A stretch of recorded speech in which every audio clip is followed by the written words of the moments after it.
লাউ গাছ নিয়ে যাদের প্রশ্ন একটার পর একটা প্রশ্ন করে যাচ্ছেন সবাই, আজকের ভিডিওটা শুরু থেকে শেষ পর্যন্ত মনোযোগ দিয়ে দেখবেন, তাহলেই বুঝতে পারবেন আপনারা আপনাদের প্রশ্নের উত্তর কিভাবে পেয়ে যাচ্ছেন। আসসালামু আলাইকুম, কেমন আছো তোমরা সবাই? আলহামদুলিল্লাহ, আমি তো অনেক ভালো আছি। আশা রাখছি তোমরাও ভালো আছো। তোমাদের সবার রোজা নিশ্চয়ই ভালোই যাচ্ছে। আমি সবার জন্য দোয়া করব, তোমরাও সবাই আমারও আমার পরিবারের জন্য দোয়া করবা। তো এই রোজার ভিতরেও যারা আমাকে অনেক বেশি মেসেজ দিতে যাচ্ছ, কমেন্ট করছো যে আপু আমরা লাউয়ের বীজগুলো এখন লাগিয়ে দিব কিনা, যদি আমাদের একটু বলতা, বা গাঁদা ফুলের জন্য আমরা এখন চারা করব কিনা, এই ধরনের অনেক ছোট ছোট কমেন্ট বা প্রশ্ন আমি পাচ্ছি। তো সবার প্রশ্নের উত্তরগুলো আসলে দিতে পারছি না।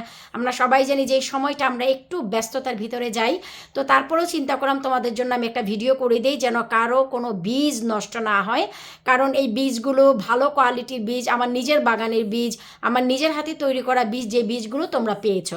তো সেই বীজগুলো কখন লাগাবা, চলো আমি তোমাদেরকে ডিটেলসে সেটাই বলে দিচ্ছি। একটা জিনিস মনে রাখবা, সঠিক সময়ে যদি বীজ লাগাতে পারো তাহলে গাছের রং রূপ সম্পূর্ণ আলাদা হবে। এই যে দেখো বেগুনের গাছ, এগুলো কিন্তু জানুয়ারিতে লাগিয়েছি 10 তারিখে। অন টাইমে এগুলো এদের মতন করে কিন্তু বড় হচ্ছে। সো তোমরা যদি এই সময় এখন লাউয়ের গাছ লাগাও তাহলে দেখা গেল কি রেজাল্ট খুবই খারাপ আসবে। তার কারণ কি? কারণ সময় ছাড়া যদি কোনো কাজ করো সেটার রেজাল্ট কিন্তু কখনোই ভালো আসে না। গরমের সময় শীতের পোশাক, শীতের সময় গরমের পোশাক, এটা কিন্তু কখনোই মানানসই না। তার মানে কি, সময় উপযোগী সময়ের কাজ করলে যে কোনো জিনিস সুইটেবল হয়। তো আমি যে জিনিসটা বোঝাতে চাচ্ছি, আশা রাখছি তোমরা বুঝতেই পারছো। আমাদের কিন্তু লাউয়ের বীজ এখন কেউ লাগাবে না। যারা আমার কাছ থেকে বীজ নিয়েছো, বীজ লাগানোর জন্য অনেক বেশি অস্থির হয়ে পড়েছো যে আপু আমরা বীজগুলো লাগিয়ে দিব কিনা, কিন্তু এখন তোমরা কেউ লতালো গাছের বীজ দেবা না। মার্চ মাসের 10 তারিখের আগ পর্যন্ত কেউ লাউ, কুমড়া, শিম, করলা, ঝিঙ্গা, চিচিঙ্গা, ধুন্দুল, শশা কোনো গাছই লাগাবে না। কারণ কি, লাউ গাছে লাউ দিতে 120 দিন থেকে 129 দিন সময় নেয়, এর ভিতরে লাউ চলে আসে।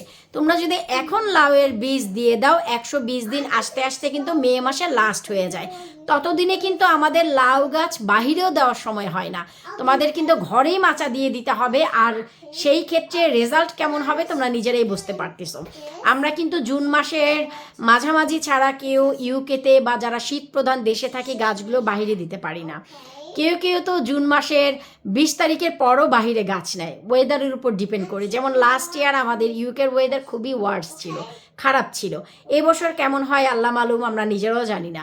সো এই জন্য তোমরা যদি মার্চের মিডলে বীজ দাও তাহলে দেখা গেল যে মে মাসের লাস্ট উইক থেকে নিয়ে জুনের ফার্স্ট উইকেও তোমাদের লাউ গাছ বাহিরে নিয়ে যেতে পারবা। খুবই দ্রুত জুনের মাঝামাঝি বা লাস্ট উইকের দিকে ফুল চলে আসবে, আর জুলাই থেকে অগাস্ট থেকে তোমরা ফলন পাওয়া শুরু করবা।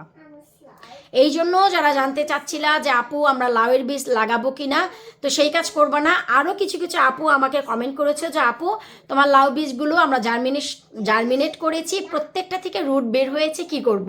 তো ওই যে বললাম না যে তোমাদের প্রশ্নের আগে আমার এখন এই ভিডিও তোমরা পাবা। তো তোমরা বুঝতেই পারছো যে এখন যেহেতু আমি লাগাতে মানা করেছি, কিন্তু যারা এখন অলরেডি বীজগুলো জার্মিনেট করে রুট বের করে ফেলেছো, কিছুই করার নেই, তারা এখন লাগিয়ে ফেলো, ঘরের ভিতর রাখো, গাছগুলো লেগি হয়ে যায়। বুঝতে পেরেছো? গাছগুলি লেগি হলে এখান থেকে ফলন অনেক কম হয়। এখন লেগি হচ্ছে আমাদের বাচ্চাদের পলিও রোগ হয় না, যে বাচ্চাগুলো তো হাতে পায়ে ঠিকই বড় হয়, বয়স্ক হয়, বিয়ে হয় বা বিয়েও হয় না, অসুস্থ থাকে, একটা সময় মারা যায়, কিন্তু তাদের বৃদ্ধিটা কিন্তু স্লোলি বাড়তেই থাকে, ছোট থাকে না, তাই না? তো লেগি গাছগুলো এরকম, যাদের কোনো ভবিষ্যৎ নেই, ছোট হয়ে থাকবে, বড় হতে চাবে না, কিন্তু গাছটা বেঁচে থাকবে, ফলও দিবে না, দিলেও বিকলঙ্গ দিবে। তো এই জন্য তোমরা যে কাজটা করতে পারো, এখন যদি লাউয়ের বীজগুলো থেকে জার্মিনেশন হয়ে যায় তোমরা লাগিয়ে ফেলো, ঘরে প্রপার ওয়েদার দাও, একটু লতালো হয়ে গেলে সেগুলোকে মেনটেন করো যেন সময় মতন এই লতালো গাছগুলোকে নিয়ে তোমরা বাইরে দিতে পারো। আর মাথাগুলো কেটে কেটে রাখবা, খুব একটা বড় হতে দিবা না, এতে করে দেখা গেল যে তোমাদের গাছগুলো ভালো থাকবে। আরও একটি কথা, তোমরা যারা এখনো পর্যন্ত লতালো গাছের বীজগুলো কালেক্ট করোনি, একবার ফোন রেখে আমার ওয়েবসাইটে যাও labunikichen.co.uk, সেখানে গেলেই তোমরা আমার নিজের হাতে নিজের বাগানের অনেক শাকসবজি পেয়ে যাবা। হাই আম্মা, ওই যে দেখো আমার আম্মা পিছনে প্লে করছে, প্লে করো আম্মা। তো তোমরা পেয়ে যাবা বীজগুলো। কারণ হচ্ছে খুবই সীমিত সংখ্যক আছে আমার কাছে, কিন্তু শিমের বীজের অনেক তোমার স্টক আউট হয়ে গেছে, তোমরা অনেকেই জানো। এখন সেই সিমের বীজ আছে কিনা আমাকে তোমরা মেসেঞ্জারে মেসেজ দিচ্ছ, আমাকে ভিডিওর নিচে কমেন্ট করছো না, আসলে সেইগুলো আমার কাছে নেই। যেই অল্প কিছু আছে সেগুলো আমার নিজের জন্য আর চারা বানানোর জন্য, তো সেইগুলো আমি বীজ হিসাবে তোমাদের দিতে পারবো না। তাই এখনও সময় আছে, আমার ওয়েবসাইটে কিন্তু মেগা অফারটা স্টিল রানিং আছে, যেটা কিনা মিক্স লাউয়ের বীজ 120টি বীজ 100টি বীজের মেগা অফার চলছে। তোমরা একবার শুধু ভিজিট করো labunikichen.co.uk, তোমরা নিজেরাই বুঝতে পারবা এই হরেক রকম দেশীয় শাকসবজির ভিতরে তোমাদের কিছু চাই কিনা। যদি চাও ঝটপট করে অর্ডার করে ফেলো, না হয়তো এই বীজগুলো যদি স্টক আউট হয়ে যায় আমি কিন্তু আর এবছর তোমাদের দিতে পারবো না। আর একটি কথা অবশ্যই মাথায় রাখবা, প্রপার তাপমাত্রা ঘরে না থাকলে তোমরা গাছ বানানোর চেষ্টা করবা না। এতে করে একটু ওয়েট করো, গাছ ভালো হবে। খারাপ ওয়েদারে গাছ বানাতে গিয়ে বীজগুলো নষ্ট করো না। আশা রাখছি তোমরা বুঝতে পেরেছো যে তোমরা লাউয়ের গাছ কখন লাগাবা। বিদায় নিচ্ছে আজকের মতো, পরবর্তী ভিডিও দেখার আমন্ত্রণ জানিয়ে আল্লাহ হাফিজ।